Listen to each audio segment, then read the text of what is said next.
High বন্ধুরা, যদি জানতে পারো তোমার ক্লাসের সবচেয়ে চুপচাপ নিরীহ ছেলেটি আসলে একজন আন্ডারকভার এজেন্ট, যে তোমার স্কুলের সবচেয়ে বড় রহস্যভেদ করতে এসেছে, যে প্রতিদিন তোমার পাশেই বসে, যার ডেস্কে সবসময় সাজানো থাকে বই আর নোট খাতা, সেই আসলে একজন মারাত্মক প্রশিক্ষিত স্পাই।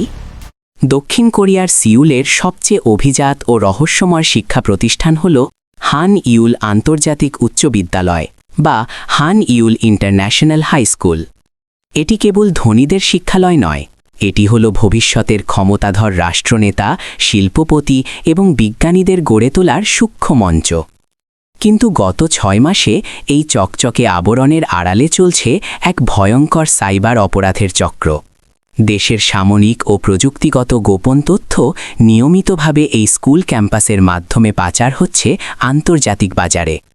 এই পাচার এতটাই সূক্ষ্ম যে বাইরের কোনো সাধারণ নজরদারি এটি ধরতেই পারেনি। এই পরিস্থিতি এনআইএসের সর্বোচ্চ স্তরকে নড়িয়ে দিয়েছে, দেশের নিরাপত্তা হুমকির মুখে। তাই তারা বেছে নিল তাদের সবচেয়ে সেরা গোপন অস্ত্রকে, ইউন কিমমিন। বয়স সবে 19 হলেও কিমমিনের ব্যক্তিগত ফাইলটি বিস্ময়কর। সে 6 বছর বয়স থেকে অনাথ।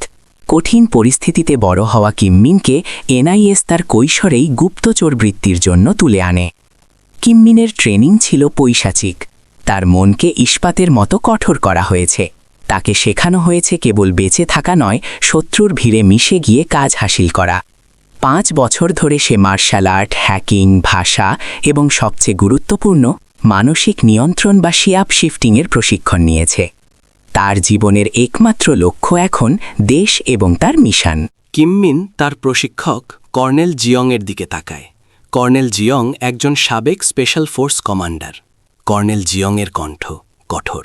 কিমমিন, মনে রাখবে, তুমি হান ইউলে যাচ্ছ।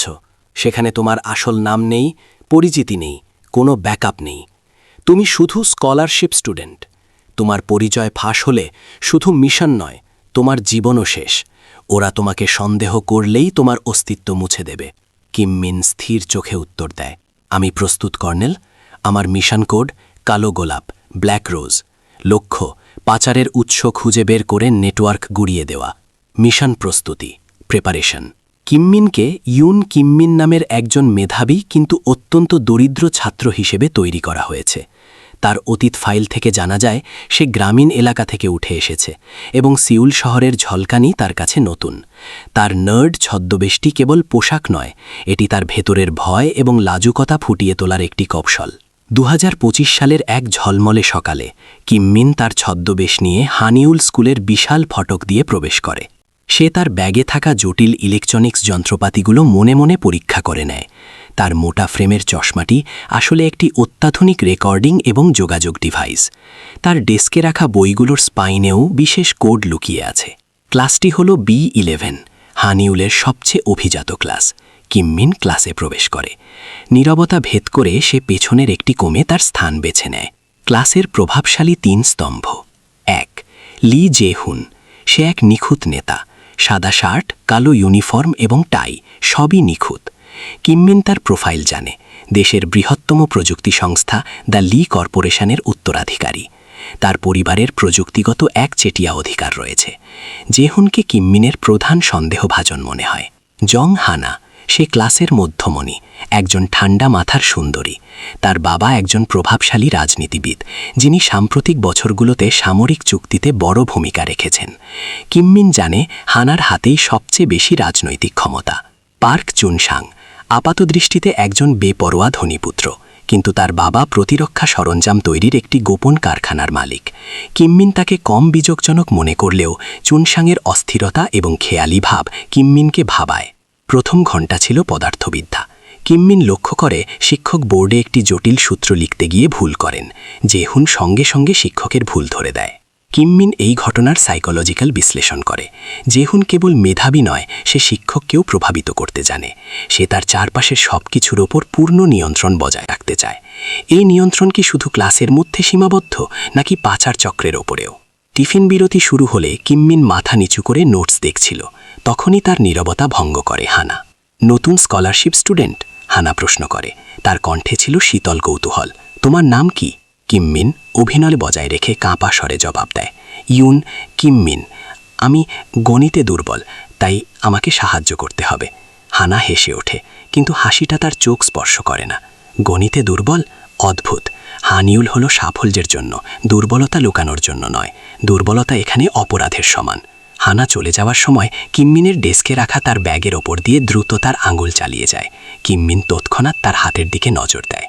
এনআইএস প্রশিক্ষণ অনুযায়ী কিমমিন দ্রুত তার ব্যাগের উপরে থাকা পাউডারের মতো জিনিসটা চিহ্নিত করে। এটি অতি সংবেদনশীল কার্বন ডাস্ট। এই ডাস্ট কেবল হাই এন্ড ইলেকট্রনিক্স বা সেন্সিটিভ সোর্স কোডের সাথে কাজ করলে হাতে আসতে পারে। কিমমিন বুঝতে পারে হানা সম্ভবত তার পরিবারের রাজনৈতিক সংযোগ ব্যবহার করে নয়, বরং সরাসরি প্রযুক্তির সাথে যুক্ত। সে তার চশমার মাধ্যমে ডাস্টের ক্ষুদ্র স্যাম্পল রেকর্ড করে নেয়। কিমমিন তার লক্ষ্য স্থির করে, পাচার হওয়া তথ্যের গোপন সার্ভার বা শ্যাডো সার্ভার খুঁজে বের করা।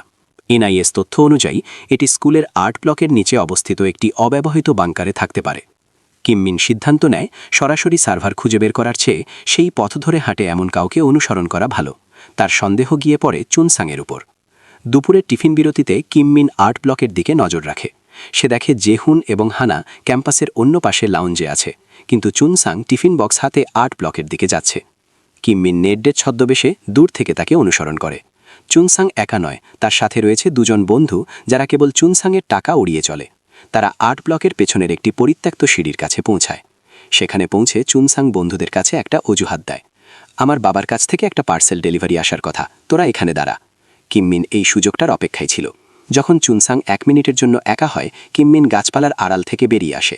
অত্যন্ত দ্রুত এবং নিঃশব্দে সে চুনসাংয়ের ব্যাগে একটি মাইক্রো ট্র্যাকার বসিয়ে দেয়। ট্র্যাকারটি এমনভাবে ডিজাইন করা যে এটি কেবল ধাতব বস্তুর কাছে সিগন্যাল দিলেই সক্রিয় হবে। ট্র্যাকার সফলভাবে স্থাপন করার পর কিমমিন নীরবে ফিরে আসে। এই পুরো প্রক্রিয়াটি 20 সেকেন্ডেরও কম সময়ে সম্পন্ন হয়। সন্ধ্যায় হোস্টেলে ফিরে কিমমিন তার এনআইএস হেডকোয়ার্টারে যোগাযোগ করে। কিমমিন, এজেন্ট মোড, তীক্ষ্ণ কণ্ঠ। মিশন কোড কালো গোলাপ, রিপোর্ট দিচ্ছে।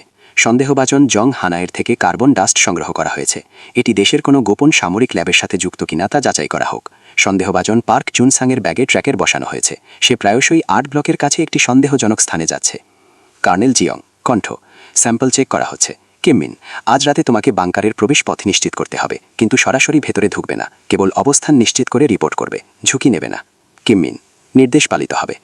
রাত তখন প্রায় 11টা। কিমমিন কালো 8-1 ইঞ্চের পোশাকে নিজেকে সজ্জিত করে। তার চশমা এখন পকেটে, চোখ দুটি অন্ধকারে জ্বলছে। সে দ্রুত ক্যাম্পাসের মধ্য দিয়ে চলতে থাকে। তার হাতে ট্র্যাকিং ডিভাইসটি বাংকারের কাছাকাছি চুনসাংয়ের সিগন্যাল দেখাচ্ছে। কিমমিন আর্ট ব্লকের কাছে পৌঁছে শুনতে পায় চুনসাং ফোনে কথা বলছে। চুনসাং, হ্যাঁ, পার্সেলটা এখন সুরক্ষিত, কাল সকালে। না, কেউ দেখেনি। আমি জানি এটা বাবার থেকেও বড় ডিল। চিন্তা করো না, আমি সবকিছু সামলে নেব। কিমমিন তার থেকে নিরাপদ দূরত্বে থেকে চুনসাংকে অনুসরণ করে। চুনসাং একটি পরিত্যক্ত সিঁড়ি দিয়ে নিচে নেমে একটি ভারী ধাতব দরজা খুলে ভেতরে প্রবেশ করে। কিমমিন যখন সিঁড়ির মুখে পৌঁছায় তখনই সে অবাক হয়ে দেখতে পায় জেহুন সেখানে একা দাঁড়িয়ে আছে, তার হাতে কালো চামড়ার একটি জ্যাকেট। সে কিমমিনকে দেখে স্থির হয়ে যায়। তার চোখে কোনো অবাক ভাব নেই, যেন সে কিমমিনের জন্যই অপেক্ষা করছিল। কিমমিনের প্রশিক্ষণে শেখানো দ্রুততম প্রতিরক্ষা ব্যবস্থা তার মস্তিষ্ককে সজাগ করে তোলে। জেহুন তার নাম জানে, কিন্তু তার এজেন্ট পরিচয় জানে কিনা সেটা নিশ্চিত করতে হবে। কিমমিন দ্রুত নিজেকে নার্ডের চরিত্রে ফিরিয়ে আনে। জেহুন কিমমিনের দিকে এগিয়ে আসে, তার চোখগুলো কিমমিনের দিকে স্থির। ইউন, কিমমিন, তুমি এখানে কি করছো স্কুলের ভেতরে রাত 11টায়? আমি আমার বই খুঁজে পাচ্ছিলাম না। আমি ভেবেছিলাম আমার পদার্থবিদ্যার নোটস মনে হয় এই দিকে। কোনো বাথরুম আছে কি এই দিকে? জেহুন তার অভিনয় মনোযোগ দিয়ে শোনে। তার ঠোঁটের কোণে হাসি ফুটে ওঠে। এই হাসিটা আগের হানার হাসির মতো কৃত্রিম নয়, বরং এর মধ্যে একটা চ্যালেঞ্জের সুর রয়েছে। বই খুঁজতে এই পরিত্যক্ত স্টোরেজ এরিয়া বেছে নিয়েছ? খুব অদ্ভুত কিমমিন, তুমি ক্লাসের বাইরেও আমাকে অবাক করছো। যাও, এখান থেকে চলে যাও। জেহুন কিমমিনের পাশ দিয়ে যাওয়ার সময় হঠাৎ করে কিমমিনের কাঁধে তার ডান হাত রাখে। কিমমিন আঘাত হানার জন্য প্রস্তুত হয়, কিন্তু জেহুন আঘাত না করে অত্যন্ত দ্রুত, নিচু এবং স্নিগ্ধ স্বরে বাংলায় একটি বাক্য বলে, সাবধানে কাজ করো এনআইএস এজেন্ট, সবাই তোমাকে দেখছে। কিমমিনের শরীর মুহূর্তের জন্য বরফের মতো জমে যায়। বাংলা? NIS agent? তার ছদ্মবেশ ফাঁস। সে প্রায় 5 সেকেন্ড পুরোপুরি স্থির হয়ে দাঁড়িয়ে থাকে। এটি তার প্রশিক্ষণে সবচেয়ে বড় ব্যর্থতা। কিমমিন দ্রুত ঘুরে জেহুনের দিকে তাকায়। জেহুন ততক্ষণে কিবে দূরে চলে যাচ্ছে। তার কালো জ্যাকেটের ভেতরের অংশে একটি খুব সূক্ষ্ম রক্ত লাল গোলাপের নকশা দেখা যায়। কিম্মিনের কানে তখন তার মিশন কোডটি ঘুরছে, কালো গোলাপ, আর জেহুনের পোশাকের ভেতরের সেই রক্ত লাল গোলাপ। কিম্মিন দ্রুত তার এনআইএস প্রোফাইল বিশ্লেষণ করে। জেহুন তো কোরিয়ান এবং সে আমেরিকায় পড়াশোনা করেছে। তাহলে এই নিখুঁত বাংলা কোথা থেকে এলো? কিম্মিনের কাছে বাংলা ভাষা একটি বিশেষ কোড হিসেবে পরিচিত, যা এনআইএসের এক বিশেষ অপ্রকাশিত আন্তদেশীয় অপারেশনের অংশ। এই মুহূর্তে কিম্মিন বুঝতে পারে জেহুন তার আসল পরিচয় জানে। জেহুন তাকে সতর্ক করেছে। জেহুন নিজেও হয়তো কোনো আন্ডারকাভার এজেন্ট এবং সম্ভবত কিম্মিনের মিশনের সাথে যুক্ত কোনো গোপন সংস্থা বা অপারেশন রেড রোজের অংশ। কিম্মিন সিঁড়ির সামনে একা দাঁড়িয়ে থাকে। তার মন ঝড়ের গতিতে কাজ করছে। পাচার চক্রের মাস্টারমাইন্ড কে? হানা, চুনসাং নাকি এই জেহুন? কিন্তু সবচেয়ে বড় প্রশ্ন, যে ব্যক্তিটি তাকে সতর্ক করল, সে কেন তার নিজের পরিচয় গোপন করে একটি বিপজ্জনক অপরাধ চক্রের প্রধান সন্দেহভাজন সেজে আছে? এই রহস্যময় হানিউল স্কুলে প্রতিটি ছাত্রের আড়ালে লুকিয়ে আছে এক অজানা সত্য, এবং কিম্মিনের মিশন এখন শুধু প্রযুক্তি পাচার রোধ করা নয়, এটি আরও গভীর, আরও জটিল এক আন্তদেশীয় ষড়যন্ত্রের কেন্দ্রে প্রবেশ করেছে। কিম্মিনের ছদ্মবেশ ফাঁস। জেহুন কেন বাংলায় কথা বলল? কালো গোলাপ এবং লাল গোলাপের মধ্যে লুকিয়ে থাকা সেই মারাত্মক আন্তদেশীয় সংযোগটি ঠিক কী? কে আসলে কার এজেন্ট?